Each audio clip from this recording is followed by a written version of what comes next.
5, 6, 7, 8. Again.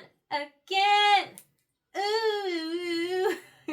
Hello, book lovers, and welcome to the library. If you're new here, my name is Desiree, and I love diving into books that challenge perspectives, spark conversations, and highlight marginalized voices.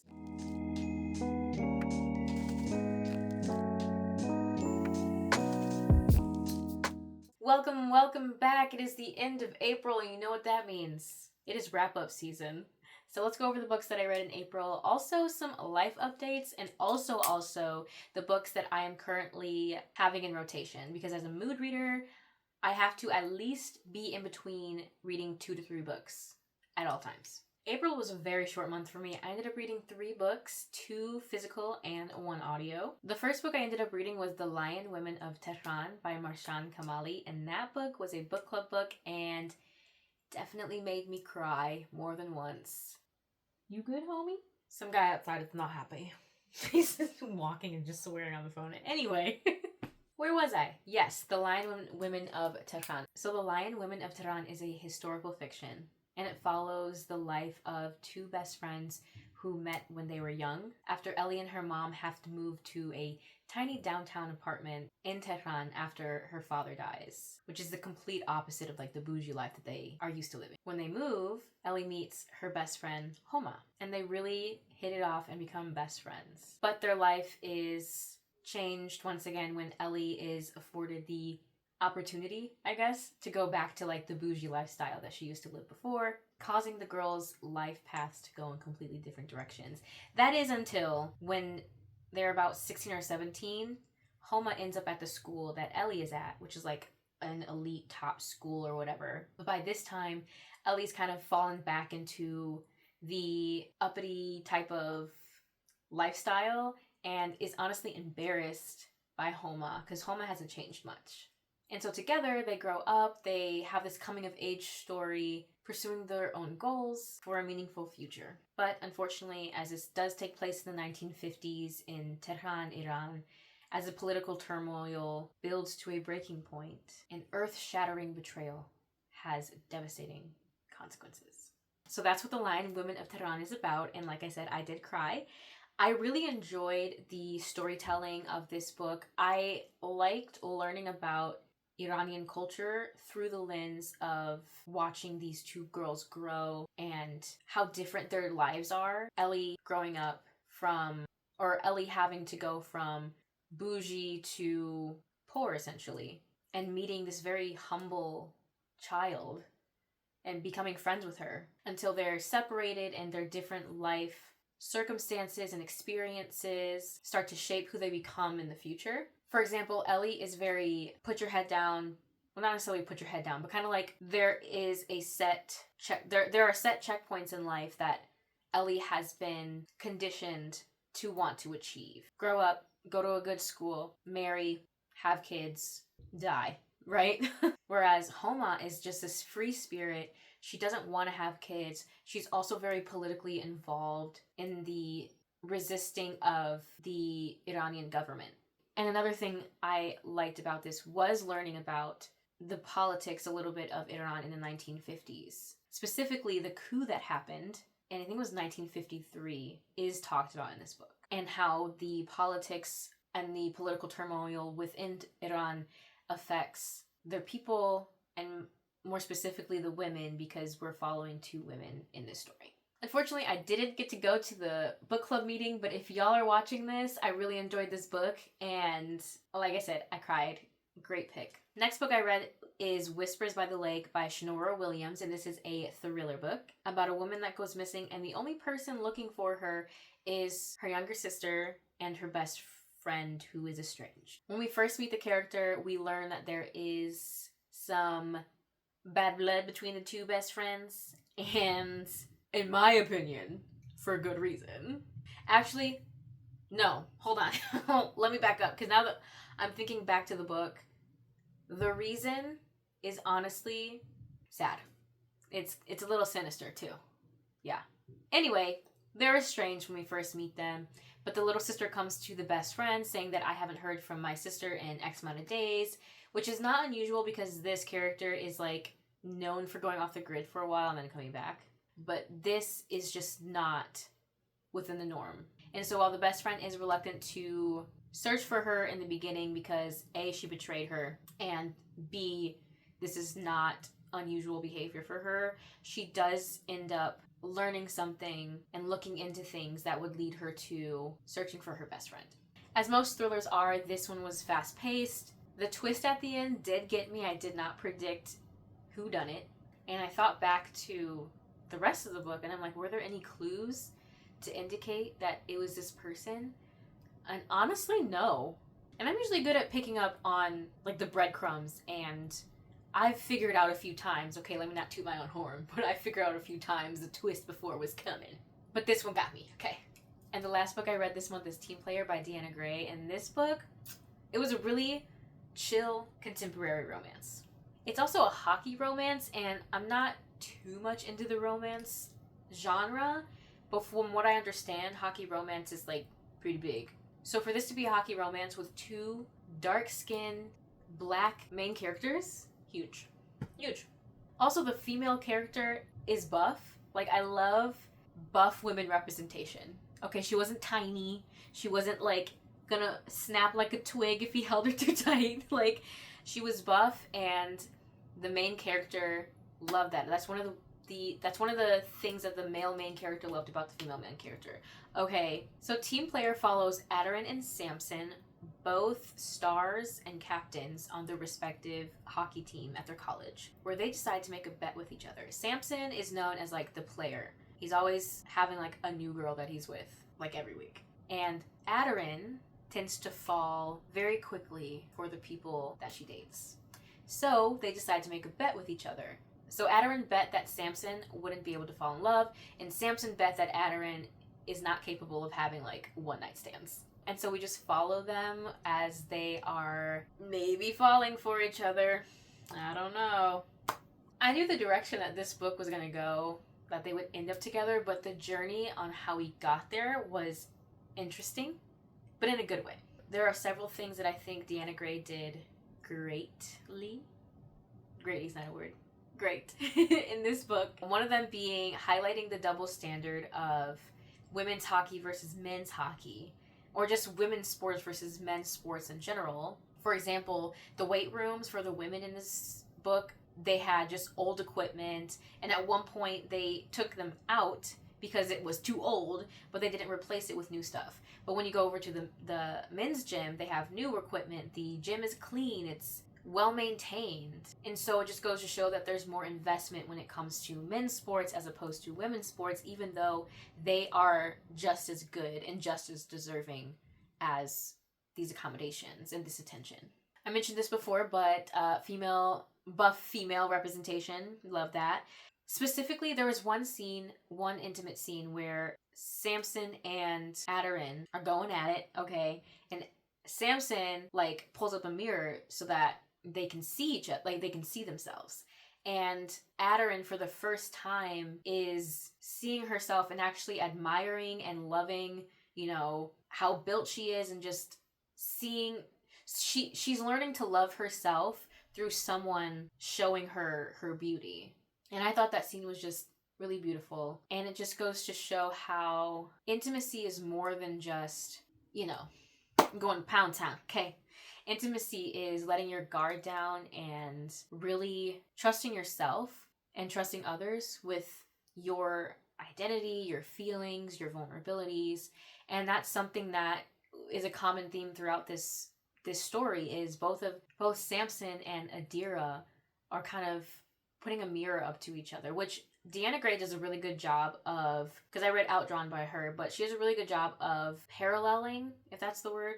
I don't know, paralleling her characters to kind of show, like, each character just holds up a mirror to the other character, showing them whether it be flaws or, you know, their worth, right? I really like the dynamics that she creates with her main characters that end up falling in love. The intimate scenes, like I was saying, were written pretty well. There was one closet scene that I live for. There's just something about small, enclosed spaces that invite intimacy and vulnerability. The Eternal Ruin broom scene. If you know, you know. What else can I say about this book? Not much else. I feel like this month was a good mix of, historical fiction, had a thriller here, and then had a contemporary romance. So nothing too heavy, except for The Lion Women of Tehran. That one was actually pretty intense, but good. But it was like heartfelt, but also sad, but also empowering. Okay, now I want to show you all the books I have in rotation, currently reading, and these are books that I have read in the month of April. So if I like started a book in February, but I didn't pick it back up in April, I'm not counting it. First up, we have A Deadly Education by Naomi Novik. This book is a wild ass ride. At first, I'll admit, getting the hang of her writing style was a little difficult, okay? It's literally just Elle's stream of thought process. It's just literally like Elle's thought process, essentially. It was just a lot of exposition, little dialogue, lots of explaining how the world works, which I understand that's part of the world building, and this is one of 3.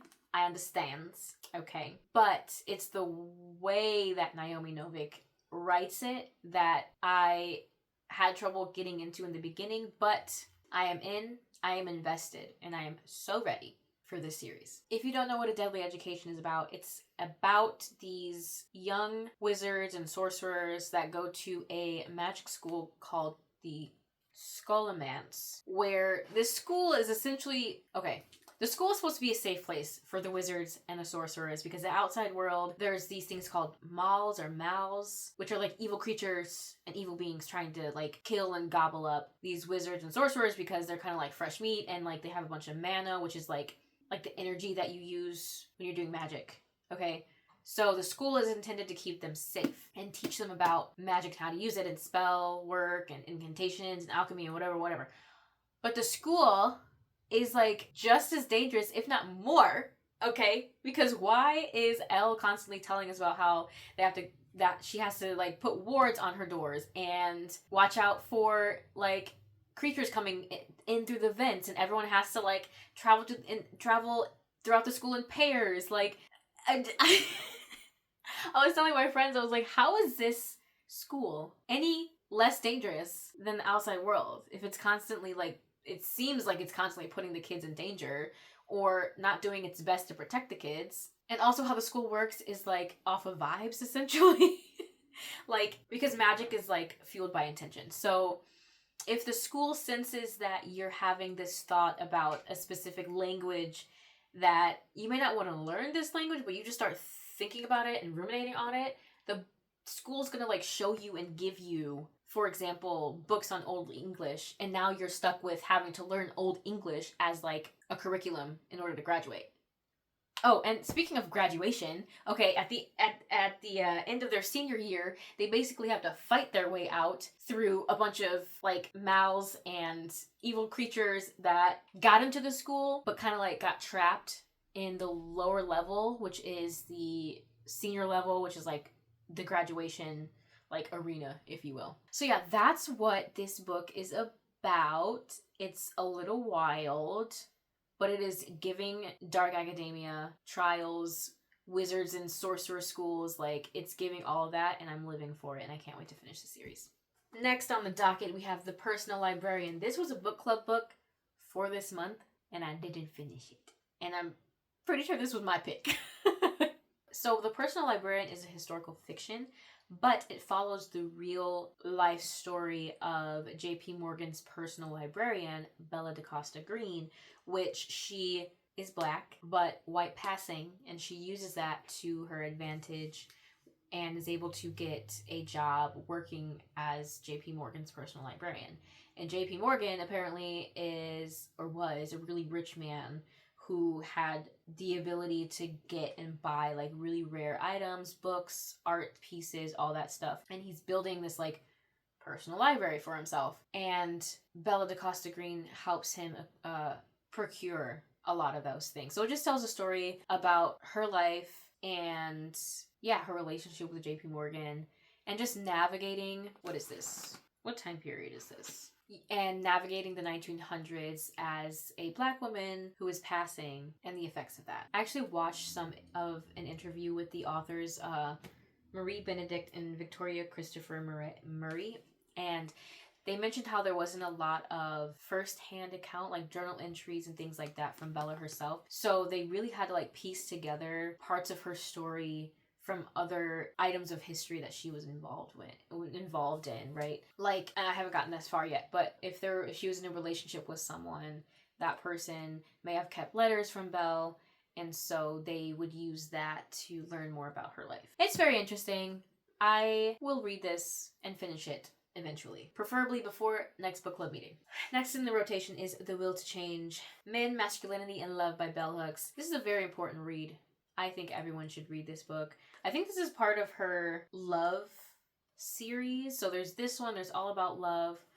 There's also, I can't think of the other ones, but All About Love and The Will to Change are the two that I think of in her love series. And this one is so interesting because it takes a look at the patriarchy and like the patriarchy as a whole, right? And the effects that it has on men, as well as how women can, in the ways that women kind of keep the cogs of the patriarchy going because of how we have been conditioned. So for example, she opens up with talking about how there are some feminists who are just kind of like anti-man, right? And kind of excluding men from the conversation of feminism. And she argues that people that have that mindset and ideology don't necessarily want equity or equality for women and men, but instead they want kind of like a transfer of power. They want whatever power that men have, that the patriarchy has told them that they have. And so that doesn't really help with dismantling the root of the cause of the power imbalance, which is patriarchy. Yeah, I could do an entire video about this book because it is so interesting. I'm personally addressing like biases and wondering how I uphold the patriarchy in how I view, the men in my life, for example. Next in rotation is Aicha. I don't know if I'm pronouncing this correctly. Aicha by Soraya Bauz. Hold on, let me look it up. Let me not embarrass myself on the internet. So I have been pronouncing it wrong. It is Aisha, not Aicha. It is Aisha. Okay. Glad we cleared that up. This one I bought at my local bookstore as part of a video I'm doing where I judge a book by its cover and read it. And that is a vlog that is coming out soon. Stay tuned. Put those notifications on. Okay. Let me tell you what Aisha's about. Okay. The Portuguese Empire has planted its flag across Morocco, ruling with an iron fist. Aisha, a freedom fighter's daughter, witnesses the suffering and death of her people, and it awakens an anger within her, an anger that burns hot and bright, and that speaks to Aisha's soul. Only Aisha's secret lover and fellow rebel, Rashid, can soothe her.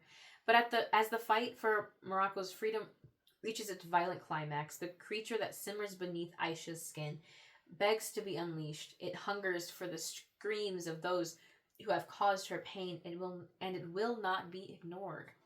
So yeah, I bought this because the cover is beautiful, but after bringing it home and reading the back cover, I was like, oh, I like this. Female rage? Hell yeah.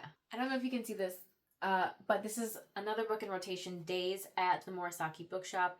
This is a really cute book, super short, and it just follows our main character going through life, essentially. Like, she goes through a really bad breakup, and her uncle offers to let her stay at bookshop, where she just learns a lot of life lessons through conversations and experiences in this slow, small town with her uncle. And to live on top of a bookshop is a dream. Okay, so this last book in rotation is an ARC, and I am so excited because it is the second book by Marcus Redmond, and that is Blood Rising. Oh, I'm so excited.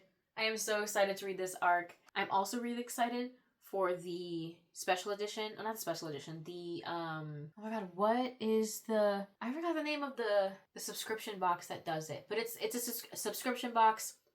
I got the first one using that subscription box. And they're going to have another one with the same subscription box and it's going to be of Blood Rising, so I'm waiting for that to come out so I can pre-order that. Okay, so those are all the books that I read in April, and those are all the books that I currently have in rotation. I did also tell y'all that I would give you some life updates. So this past month I was fortunate enough to travel and see my grandmother for a surprise birthday party. She was very grateful, and it was just really nice to see family that I don't get to see on a daily. And something that I realized on this trip is that the time that we have with people that we love is limited and it's not always guaranteed. And so this really reminded me to value the quality of the time that I have with the people that I love, and just being grateful for the small things in life, even in the big things in life. Speaking of being grateful, I got accepted to a master's program for public administration. Ayy. So your girl's gonna be in school, back in school. I'm excited. I am nervous, but I am ready.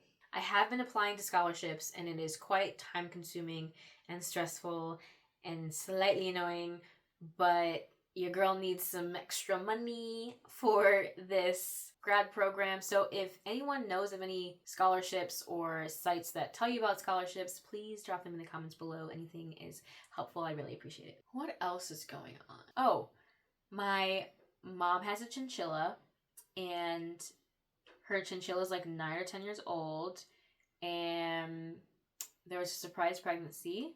So now I have a total of 3 chinchillas in my home right now because I was watching JoJo while she was pregnant, and then she gave birth to 3 chinchillas. Unfortunately, one of them passed. And so we only have 2 left, but they're very cute. Their name is Bean and Pinto. I will insert some pictures for you guys if you want to see them. But yeah, that's been fun. Baby chinchillas are so cute. And also, now that it's getting warmer outside and it is planting season, my partner and I have made a few garden beds in the backyard, which is not the kind of garden beds that we built.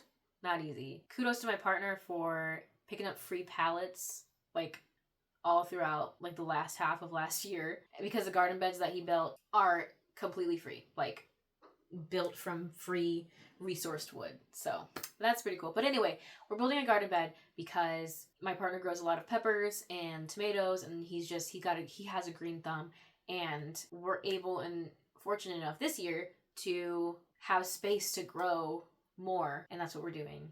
And it has been an interesting journey. It has been fun. It has been hard, but there's something about seeing things that you create coming to fruition and looking back and saying, I did that. There's just something rewarding about that. Well, that's it from me. Thank you all for sticking around and listening to me yap about books and stuff. Let me know in the comments what your favorite book that you read in April was. And also, if you made it to this point in the video, comment a rose. Don't forget to grab yourself a library card by hitting that subscribe button, and I will see you in the next one. Bye!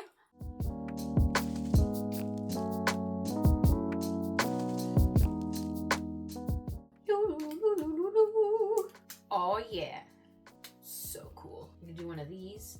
You can do one of these. Oh yeah. Put too much on. Hello, hello book lovers, and welcome. Don't look that way because the glare. So this book follows. Okay, this book follows. Jesus Christ. Don't forget to hit that subscribe button Don't forget to grab yourself a library card. Okay. Oh my lord.